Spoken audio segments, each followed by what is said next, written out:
Good morning! Maaga kaming nag-prepare kasi ang alis namin is alas 5 ng umaga. Yes, lalabas kami ng bansa, magta-travel kami mag-asawa. Parang gift namin to sa sarili namin since naging okay lahat ng health namin ni Ben. Kaya ito yung premyo namin. So, ito na nga, ang aga namin nag-prepare.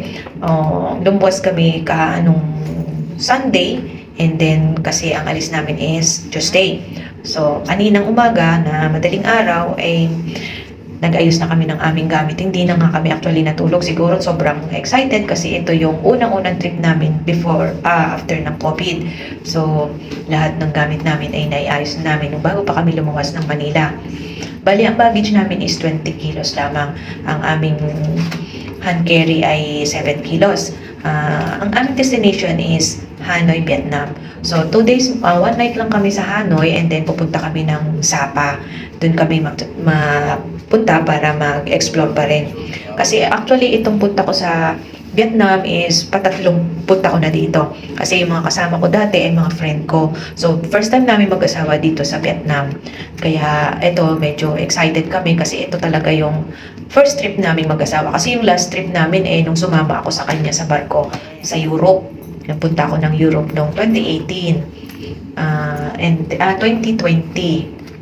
And then, birthday ko, after ng birthday ko yon. Then, pag-uwi niya, kasama na niya ako. So, ito na nga, nandito na kami sa may Airport Terminal 3. Kasi ang aming flight is 5:10 ng umaga.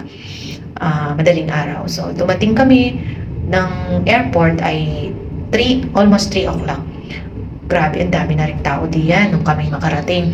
Kaya, mabuti na rin kasi kami maaga dahil mas maganda yung check-in na maaga. Ito, nagbabayad na si Ben ng aming travel tax.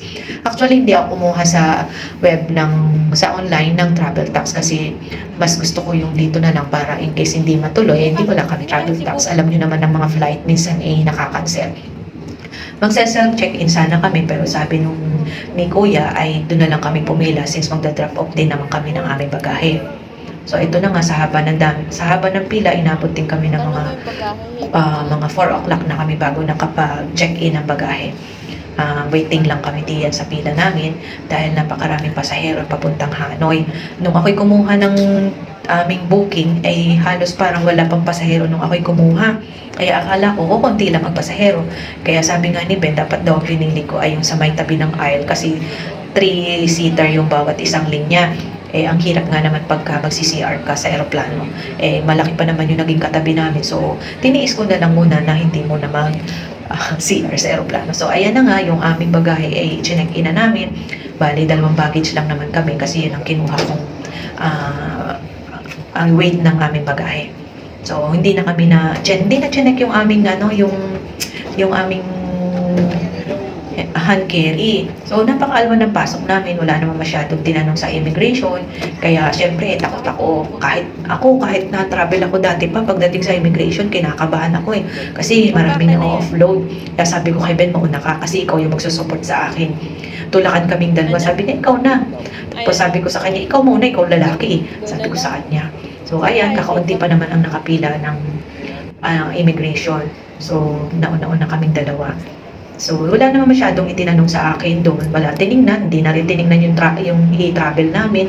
Kasi kagabi pa lang naggawa na kami ng e-travel namin kasi masyadong madaming tinatype sa e-travel. Kaya okay na rin yun na early travel. 72 hours pa lang within 72 hours dapat nakapagawa ka na ng e-travel mo dahil maraming tinatanong doon.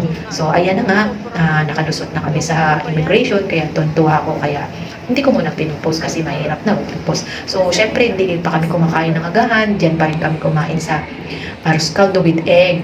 Nag-almusal muna kaming dalawa diyan. Ay, grabe, ang mahal ng lugaw, 200 pesos each. Parang hindi ka nasa Pilipinas, Kaya kami nagulat ni Ben. Sabi ko, grabe talaga sa Pilipinas ang pagkain. So, ayan na nga, sabi nung nag-check-in na kami, kami daw ay hindi dadaan dun sa, tawag nila dun. Kami naglakad na lang papunta sa aeroplano. Ang hirap kung kami may dalang bagahe na check-in yung trolley. Ang hirap kasi biruin mo, akit ka sa hagdan, akitin mo yung hagdan na yan. So, eto, nakapasok na rin kami sa dahil tuwan-tuwa naman si Inday.